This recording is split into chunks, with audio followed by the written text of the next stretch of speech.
This book changed my life. See, journaling's been a constant in my life for the past 7 years. Consistently and consistent, that is. Whenever I journal, I genuinely do feel so much better. But it's so hard. Every night, blah, you just kind of don't want to. Slowly though, I've gotten better. If you've been struggling to start journaling or are fighting an uphill battle to stay consistent, here are some tips that I've learned over the past 7 years of journaling, off and on, that might help.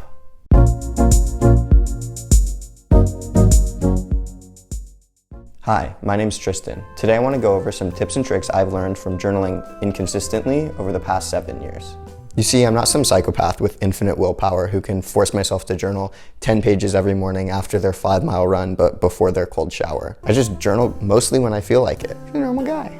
I've started and stopped quite a bit. There's sections of my life that I wish I had journaled for, but unfortunately I didn't, and that's okay. Over the past 7 years, I've been unintentionally experimenting with different tips and techniques on how to make journaling an easier and frictionless part of your day. Here's what I've learned. First, let's rehash why you want to journal. There's a ton of different journals for a ton of different things. I have a workout journal, a notepad for daily tasks, a book journal.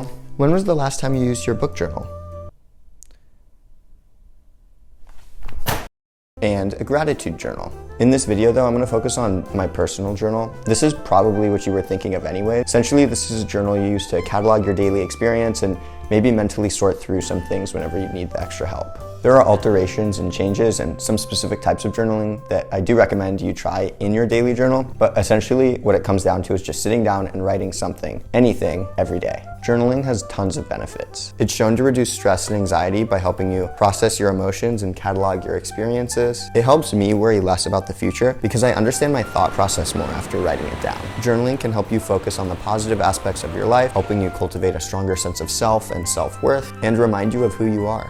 It may help you be more creative, giving you the space to freely test ideas without the judgment of others. Journaling isn't a one-time fix, but writing daily or every couple of days can have a dramatic positive impact on your life. Honestly though, reminding myself that journaling is good for me doesn't help me journal more. I know that eating less chocolate, running more, and doing yoga would also be good for me, but here I am. So here are some of the tips that actually help me stay consistent when I'm trying to journal. Okay, there's probably a bunch of tips you've already heard, so I'm just gonna get those out of the way really quickly.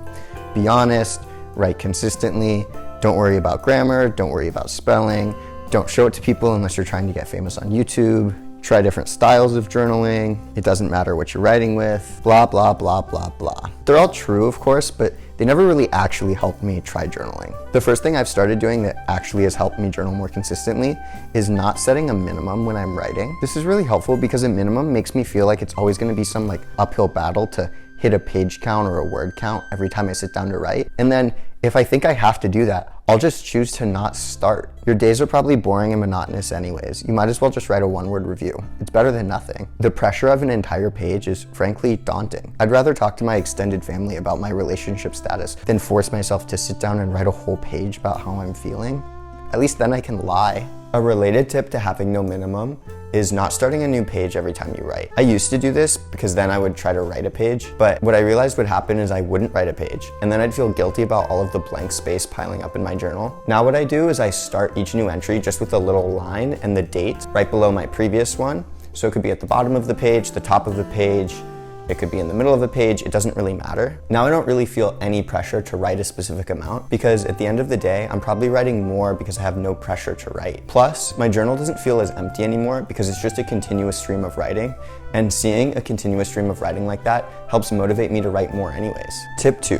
Write a list of all of the different types of journaling you could do at the front of your journal, and then use them every now and then. That way, if you're ever feeling at a loss for ideas, you can go through and find a new one to try. For example, there's bullet journaling, gratitude journaling, stream of conscious, letter writing, dream journaling, reflective journaling, smut journaling. Having a list of things you can pull from makes it a lot easier because you don't have to be as creative on the spot. There's so many different things you can put in your journal. Sometimes I would even draw pictures. It's your journal, put whatever you want in it. But having a list of things you can do makes it a little easier whenever you're feeling a little uninspired or lacking creativity. Okay, my third tip's a little controversial.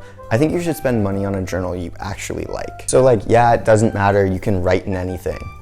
But really, you'll write more if you actually enjoy the process. And part of that, for me at least, is enjoying what I'm writing in. So pick a good journal. Personally, I use these knockoff Moleskines from Amazon because, well, I like the Moleskine aesthetic, but I'm broke. Honestly though, any journal will work, just make sure it's one you actually like. Like I mentioned before, I also use different journals for different things. So this is a guided gratitude journal from another YouTuber called Dr. Anna, or Anna Psych or something like that. She has a great YouTube channel. You should actually check out this journal. I'll do a full review when I've finished it. Tip number 4, journal daily, obviously. But the key is to make sure you're journaling at a time that actually works well for you. So if you're a morning person, wake up and journal in the morning. And if you tend to be able to push things into the evening, journal before you go to bed, regardless of how tired you are. You know those 10 extra minutes would have been spent on Instagram anyways. You should also try habit stacking to force yourself to journal either in the morning or evening. For example, you could link journaling to like brushing your teeth so that every night when you brush your teeth, you journal immediately after and don't think too hard about it. I keep my journal right by my bed and leave my phone outside of my bedroom, just so that when I wake up in the morning, it's a lot easier to journal and pretty hard for me to get out of bed and go grab my phone. Okay, my fifth tip.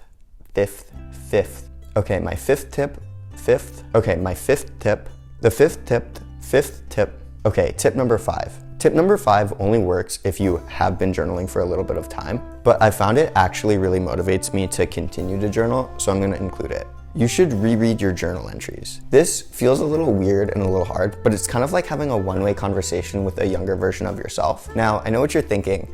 I hate talking to young kids. Why would I want to talk to a younger version of myself? Which is true. It is annoying to talk to young kids. But rereading my old journal entries reminds me that I'm probably just as stupid now as I was then. This helps keep your life in context, because if you're working through troubles at work or troubles with relationships, it's a lot easier to remember that things worked out in the past, and even if they don't work out, you'll probably be fine anyways. Okay, those were some of my favorite journaling tips. I have a few others, so if you want to see a part 2, let me know. If you have any that I missed, let me know them in the comments. There's a chance I haven't heard of them, and I'd appreciate any support because I'm nowhere near perfect either. If you want to hear my thoughts on meditation or my review of this journal by Dr. Anna, subscribe. Those are coming soon. Until then, Tristan out.